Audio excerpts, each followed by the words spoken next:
Everyone assumes fame is the reward. You work for years in obscurity.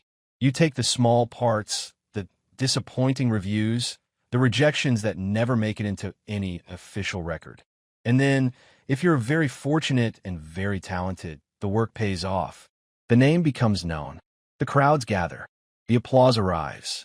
And it should feel like everything you wanted. 414 of British entertainment's most talented men and women, it did not feel like that at all. Fame arrived and found, underneath the talent that had earned it, people who were simply not equipped to carry what it demanded. The constant visibility, the loss of an ordinary life, the specific psychological weight of being every single day the public property of millions of strangers who felt they owned a piece of you. Some drank, some grew cruel, some simply could not find their way back to the person they had been before the world started watching. And number one is Peter Finch. The applause that Peter Finch received throughout his career was genuine and frequently extraordinary. Born in London and raised partly in Australia and India in circumstances of considerable family instability, his parents separated when he was young, and he was shuttled between continents and relatives in a childhood that gave him no fixed sense of home. Finch arrived in British and Australian cinema with a natural intensity that directors recognized immediately. He was one of British and Australian cinema's most respected dramatic actors, capable of a range that made him equally convincing in restrained drawing room drama and volcanic emotional collapse. His posthumous Academy Award for Network in 1976 confirmed what serious critics had understood about his abilities for 2 decades, that he was, when the material matched his talent, one of the finest screen actors of his generation. What the applause did not show was a man who had never found stable ground beneath the talent. Finch's drinking was serious and sustained throughout his career, not the occasional excess that many performers of his era managed without lasting damage, but a consistent pattern that affected his health, his relationships, and his professional reliability across decades. Colleagues who worked with him on multiple productions described an actor capable of extraordinary discipline on the days the work demanded it, and genuine unpredictability on the days it did not.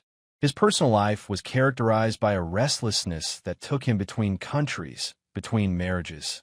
He was married 3 times, and between commitments that he entered into with apparently genuine intention and frequently could not sustain. The specific tragedy of his story is its timing. He died of a heart attack in the lobby of the Beverly Hills Hotel in January 1977, 6 weeks before the Academy Awards ceremony that would finally, posthumously recognize the talent that fame itself had never allowed him to fully stabilize around. He became the first actor to win a posthumous Academy Award for a leading role. His widow accepted it on his behalf. The man who had spent 4 decades chasing the kind of validation that award represented was not alive to feel it land. At number 2 is Trevor Howard.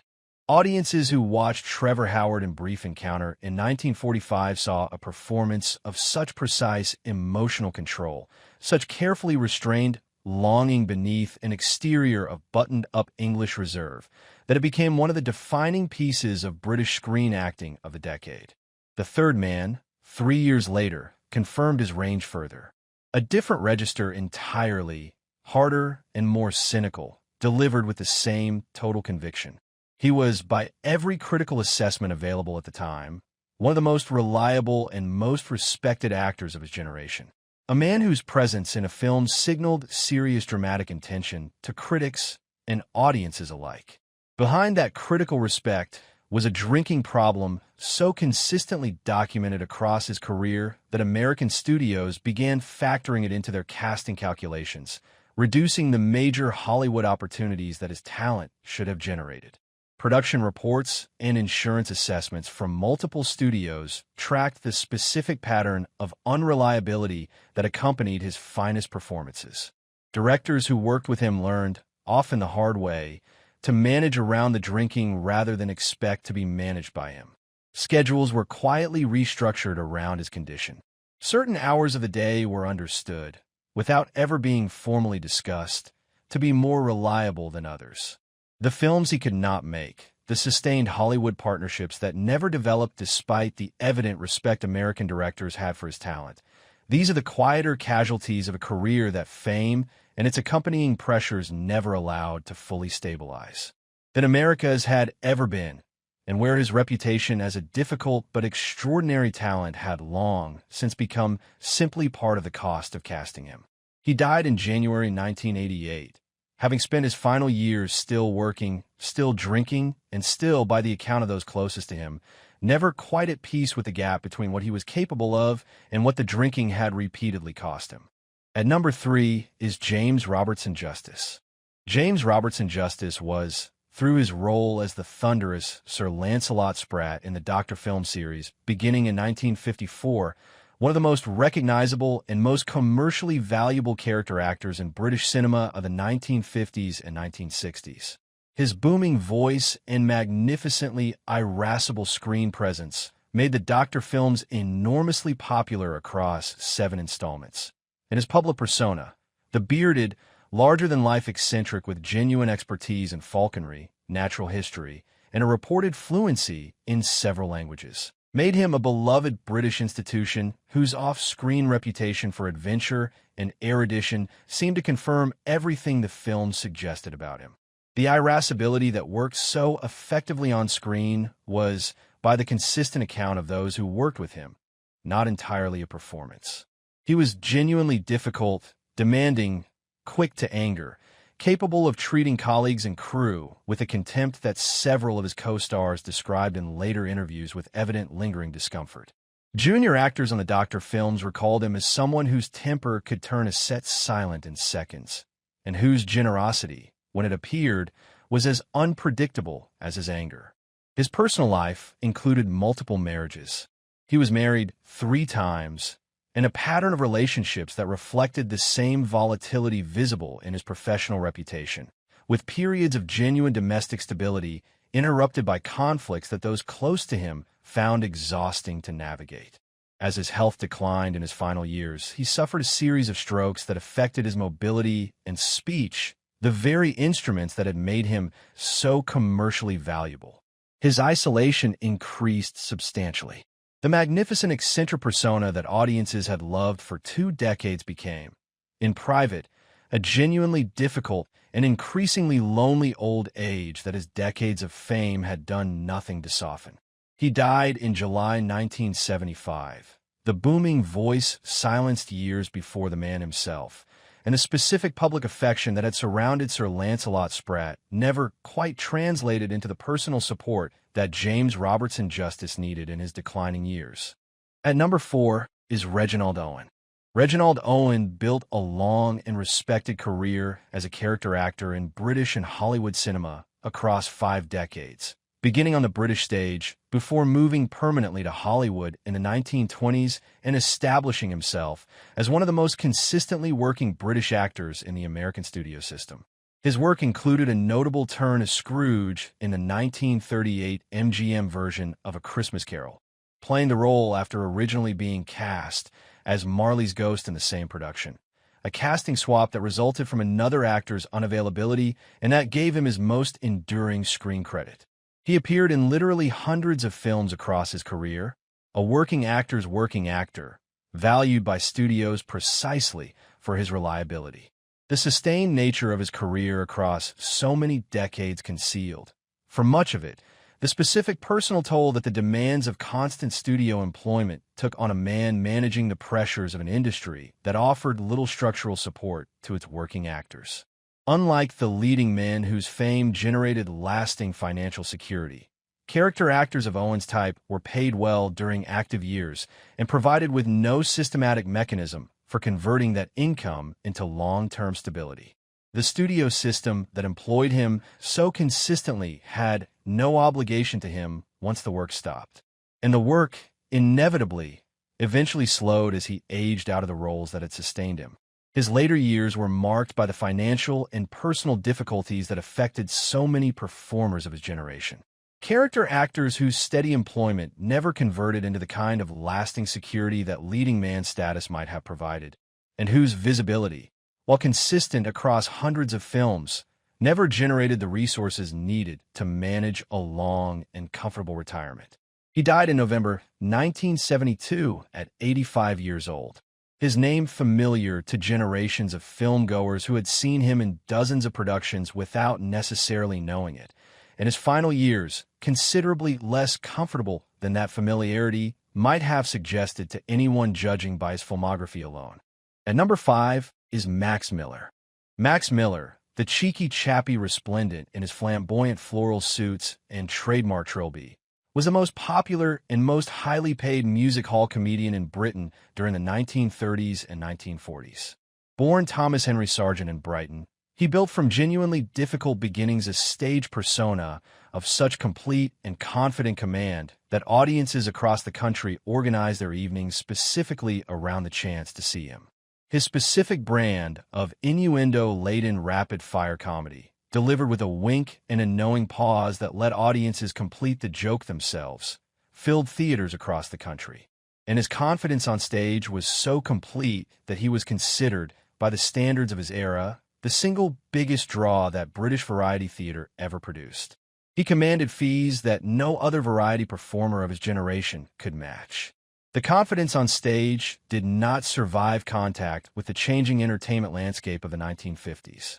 As variety theater declined precipitously and television rose to take its place, Miller found himself increasingly unable or unwilling to adapt his specific style, built entirely around live audience interaction and the particular timing of music hall, to the new medium.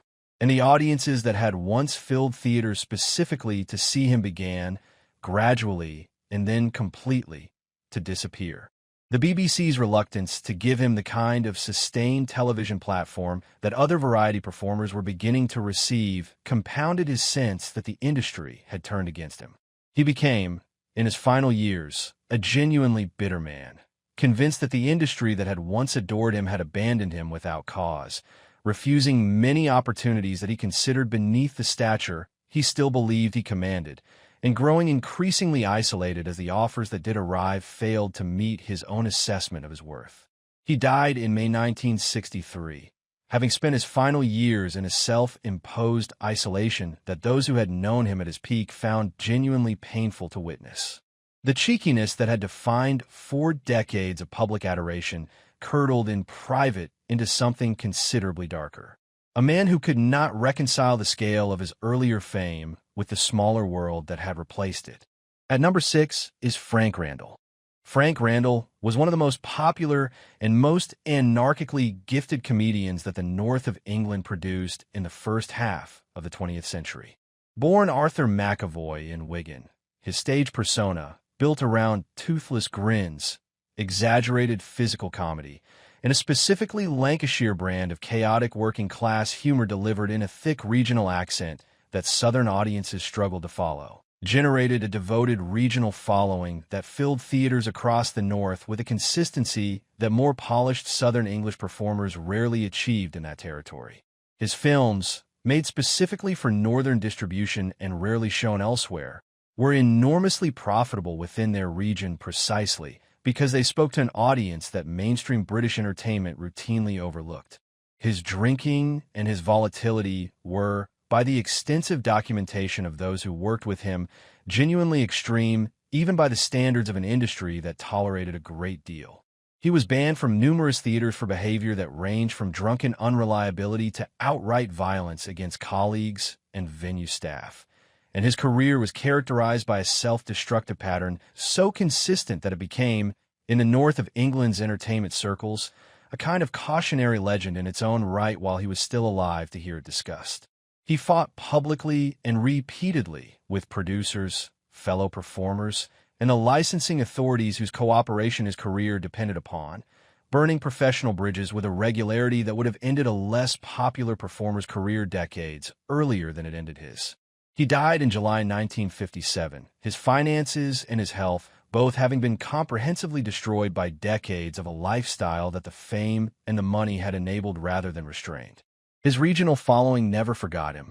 He remains, among those who study British variety history, one of the most fascinating and most tragic examples of a genuinely massive regional fame that never translated into the lasting stability or national recognition that a more conventional career might have provided. The industry that might have given him a national platform had, by the time of his death, largely given up trying to manage him. At number 7 is Jimmy Edwards. Jimmy Edwards, instantly recognizable by his magnificent handlebar mustache, a feature he grew specifically to cover facial scarring from a wartime flying accident, was one of British radio and television's most popular comedians. His role as the blustering headmaster, Mr. Wackford Pomfret Wedgwood, in Whack, made him a household name from 1956 onward.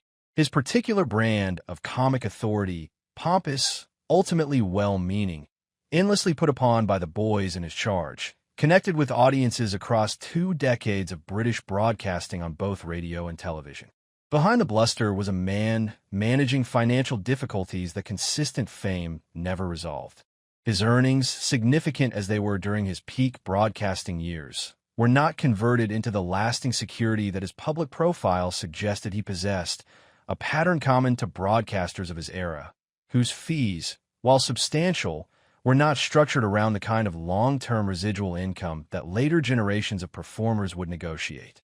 He was also navigating a private life of considerable complexity, including his sexuality, in an era when public figures of his stature had very limited room to be open about anything that deviated from the comfortable paternal persona the public had embraced through Wacko. The gap between the loud, confident comic figure that British audiences welcomed into their homes for 2 decades, and the private, financial, and personal pressures he was managing reflects a pattern common to many entertainers of his generation. Visible success provided no reliable foundation for the parts of life that visibility could not reach. He died in July 1988. His mustache and his catchphrases were remembered fondly by a generation of viewers who had no real sense of the private complexity that the public persona had been constructed, consciously or not, to conceal. At number 8 is Beatrice Lillie. Beatrice Lillie was one of the most celebrated comedians of the British and American stage in the first half of the 20th century. Born in Toronto, but building her career almost entirely in Britain, her sophisticated, perfectly timed comic performances in revues and musicals on both sides of the Atlantic made her one of the most admired entertainers of her era. A genuine peer to Noel Coward in the specific world of high theatrical wit that both of them helped define, and a performer whose elegant, slightly absurdist comic style influenced generations of performers who followed her.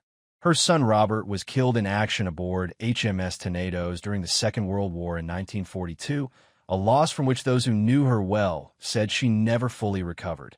Even as she continued performing with the polished comic precision that audiences expected and that her formidable professional discipline allowed her to deliver, regardless of what she was privately carrying. She gave a performance the very night she received the news, having decided that the show, in the specific theatrical tradition she had been raised in, genuinely had to go on. An act of professional discipline that colleagues described as both extraordinary and, in retrospect, deeply troubling in what it required her to suppress. The combination of grief and the relentless demands of sustained stardom contributed to a private decline that became more visible in her later years, when she increasingly withdrew from the public life that had defined her for decades. She suffered a series of strokes in the 1970s that further reduced her public presence. She lived until January 1989, dying at 94 years old. Her final years spent largely outside the spotlight that had once been the central fact of her existence, the fame that had elevated her, providing no protection against the grief that eventually outlasted it by nearly 50 years. At number 9 is Jack Buchanan. Jack Buchanan was one of the defining stars of British musical theatre and film in the interwar years. Born in Scotland, his elegant, effortlessly charming screen and stage presence, the top hat, the cane, and the specific quality of unflappable sophistication made him Britain's answer to the polished Hollywood musical stars of the era, and his career across the 1920s and 1930s established him as one of the most consistently successful entertainers in British show business, both as a performer and later as a theatrical producer who built his own substantial production company. As musical tastes and entertainment formats shifted dramatically after the Second World War, Buchanan found his specific brand of urbane top hat entail sophistication increasingly out of step with what audiences wanted from their entertainment. And his later career was marked by the particular difficulty of a performer whose entire professional identity had been built around a style the industry had decisively moved past.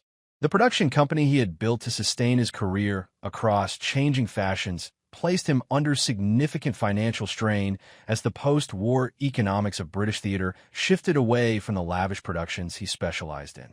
He continued working, including a notable and well-received late-career role as the producer character in the Hollywood musical The Bandwagon in 1953, a performance that introduced him to an American audience that had never fully embraced him during his British peak.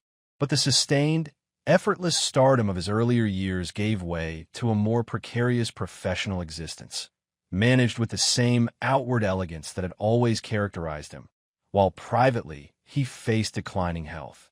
He had suffered from spinal cancer for several years before his death and reduced relevance that ended his career and, in October 1957, his life. He was 66 years old. At number 10 is Stanley Lupino.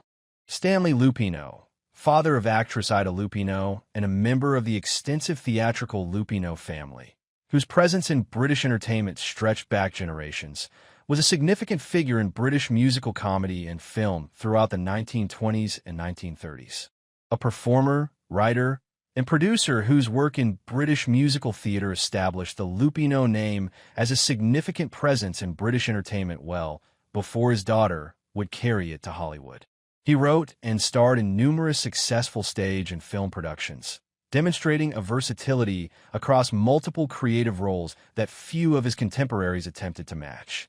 The pressure of sustaining a career across the volatile economics of British musical theater and early film production took a documented toll on his health. Writing his own material while simultaneously starring in it and frequently overseeing its production was a workload that few performers of his era attempted to sustain simultaneously across an entire career. And the cumulative physical and psychological cost of that sustained multiple responsibility is referenced consistently in accounts of his final years. He continued working through declining health rather than scale back the multiple roles he had built his career around, a pattern that several biographers of the Lupino family have connected directly to the heart condition that eventually killed him. He died in June 1942 at 49 years old. His career cut short at a point when his considerable talents across writing, performing, and production might still have had decades of development ahead of them. The Lupino names continued in growing prominence through his daughter's subsequent Hollywood career. Ida Lupino becoming one of the few female directors working within the studio system meant that Stanley's own considerable contribution to British entertainment and the personal cost of sustaining it became a comparatively quiet footnote to the family's broader and more internationally recognized entertainment legacy. At number 11 is Oliver Reed. Oliver Reed's screen presence, dangerous, physically powerful, capable of a genuine menace that few British actors of his generation could match, made him one of the most compelling leading men in British cinema from the 1960s onward.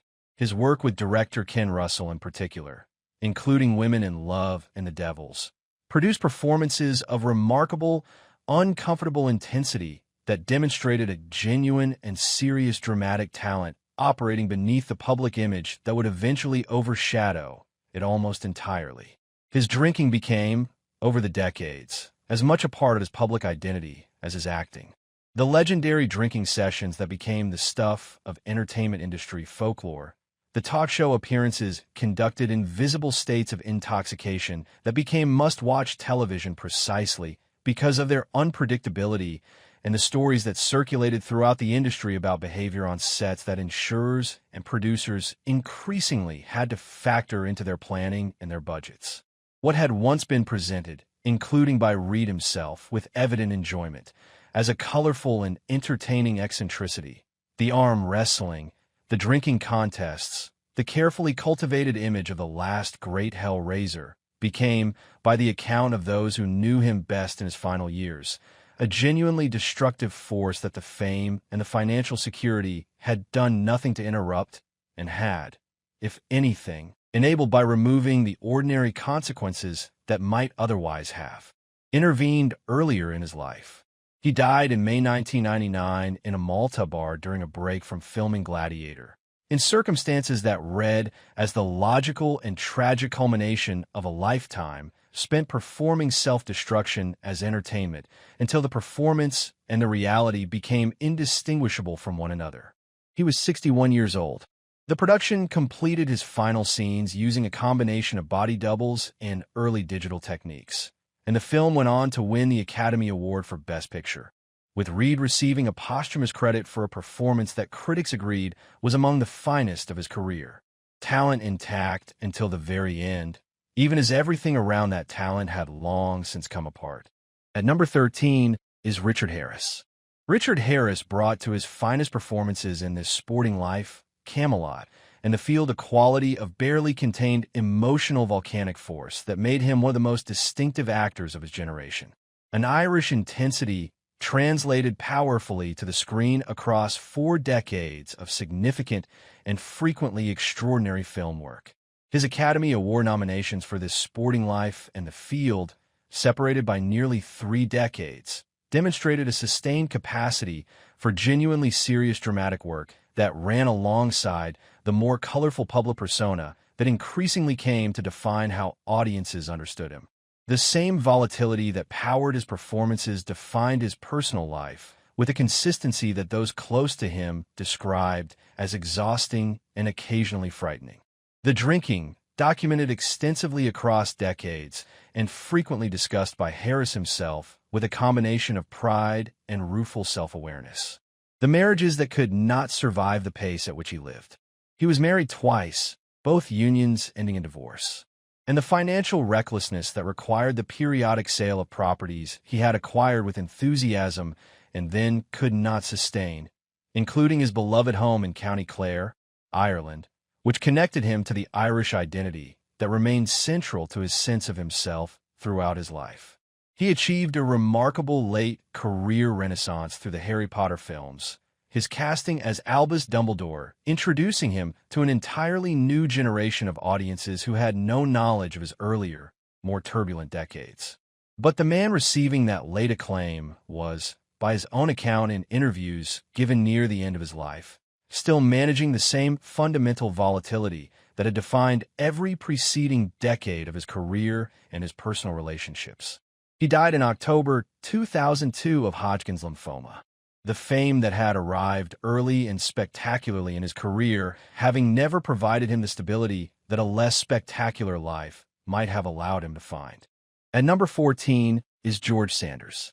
George Sanders brought to his finest screen work, particularly his Academy Award-winning performance as the acid-tongued critic Addison DeWitt in All About Eve in 1950, a quality of effortless, sardonic sophistication that made him one of Hollywood's most distinctive British exports. His specific combination of wit and barely concealed contempt for the material he was performing became, paradoxically, one of his most valuable professional assets. A persona so completely realized that Sanders himself, in interviews throughout his career, frequently struggled to articulate where the performed contempt ended and his genuine attitude toward his profession began. That same contempt, applied eventually to his own existence, defined his final years with a completeness that his suicide note made explicit. He married 4 times, including twice to the Gabor sisters, first Jaja, then her sister Magda, in relationships that drained him financially and emotionally in roughly equal measure, and that provided endless material for the gossip columns, while contributing little to any lasting personal stability. As the parts available to a man of his age and his specific, very particular persona diminished through the 1960s, and as his finances deteriorated correspondingly, the boredom that had always been part of his carefully cultivated public manner became, by his own final written words, a genuine and apparently unbearable condition, rather than simply an attitude he had once found professionally useful to project. He died by suicide in a hotel room in Castelldefels, Spain, in April 1972. His note, citing boredom with life as his reason for ending it, was expressed with the same precise, unsentimental economy of language that had characterized his finest screen performances. He was 65 years old. The note read, in its entirety, "Dear world, I am leaving because I am bored. I feel I have lived long enough. I am leaving you with your worries in this sweet cesspool. Good luck." It remains one of the most quoted and most chilling exit statements in entertainment history. The ultimate devastating expression of a man for whom sustained fame had never resulted in anything he found worth continuing to experience. And number 15 is Dennis Price. Dennis Price's performance as the elegant, murderous Louis Mazzini in Kind Hearts and Coronets in 1949 remains one of the finest comic performances in British cinema history. A role of such complete suavity and precision, narrating his own systematic murder of 8 relatives played by Alec Guinness, with a tone of unbroken aristocratic reasonableness that had established him, at the moment of its release, as one of the most promising actors of his generation. A performer who appeared to have found, in his late 20s, the role of a lifetime. The career that followed never matched that early peak. And the gap between the promise of 1949 and the reality of his subsequent decades was filled by extensive documentation, with alcohol dependency that progressively undermined both his professional reliability and his financial stability. He declared bankruptcy in 1956, a formal acknowledgement of a collapse that the drinking and the diminishing quality of available roles had been producing for years, and a public humiliation for a man whose early career had suggested an altogether different trajectory. The roles offered to him after the bankruptcy reflected his reduced standing within an industry that had briefly considered him among its finest young talents. He continued working in increasingly minor productions for the remainder of his career, including a notable late run in British horror films of the 1960s and 1970s that traded on his face and his voice without asking anything close to what Kind Hearts and Coronets had once demanded of him. The considerable talent visible in that single great performance remained intact throughout his life, but the career that should have followed never materialized, consumed instead by the fame he could not manage and the addiction that filled the space where stability might otherwise have developed.